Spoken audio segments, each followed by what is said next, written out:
So hi, thanks again for joining us for another episode of Two Reds and Make It Right. Today we're going to talk about a tool that is a lifesaver for us if you ever do Twitter chats. Absolutely. I don't know about you, Kelly, but following a Twitter chat online is really complicated, and it's a skill that I don't necessarily have, even though I like to participate professionally all of the time on Twitter chats. Oh yeah, it makes my eyes burn. Oh my gosh, absolutely. It's so much information, and it's not necessarily in order. So we would like to put some order to that by introducing you to TweetDeck. TweetDeck, and we do have a chat every Tuesday night at 8:30 Eastern Standard Time. Absolutely. Hashtag Patton's ICAM that we would love for you to join and try TweetDeck for maybe the first time to keep up with our chat. We'll even give you a professional growth point for joining us. Oh yeah, Yeah. Let's do that. Yeah, oh, for we sure. always do that. Oh no, we're just doing it for you. Oh, yeah.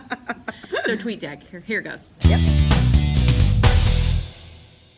To get started with TweetDeck, all you will need is your Twitter login information. Once you have that, you will go to tweetdeck.twitter.com, and 3 columns will automatically pop up. These are the default columns when you first initially start with TweetDeck.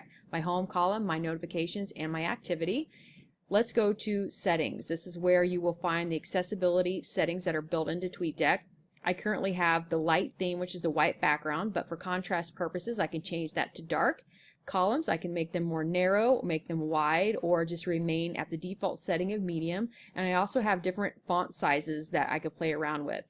Play around with these settings and figure out which one creates the less eye fatigue when you are following these really fast Twitter chats. So speaking of Twitter chats, ours is hashtag Patton's ICAM.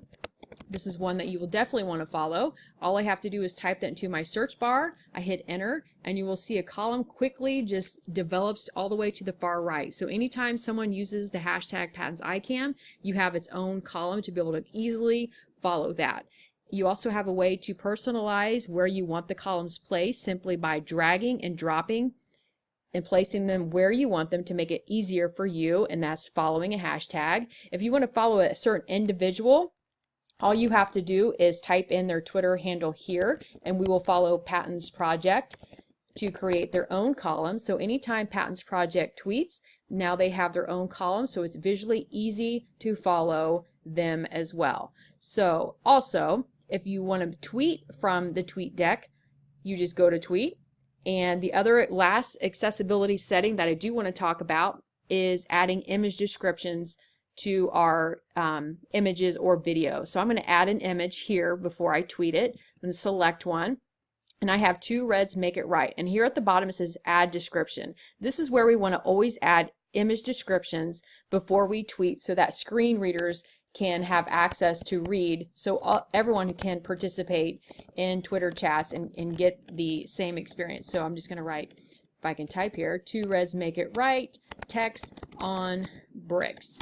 So I hit apply, so now a screen reader will be able to identify this image based on the entry that I made. And then I just hit tweet. So that is a really quick version of talking about TweetDeck. We do hope that you start joining our Twitter chats again on Tuesday evenings at 8:30 Eastern Standard Time. We would love to have you do that. If you use TweetDeck for the first time, give us a shout out. That would be awesome to know.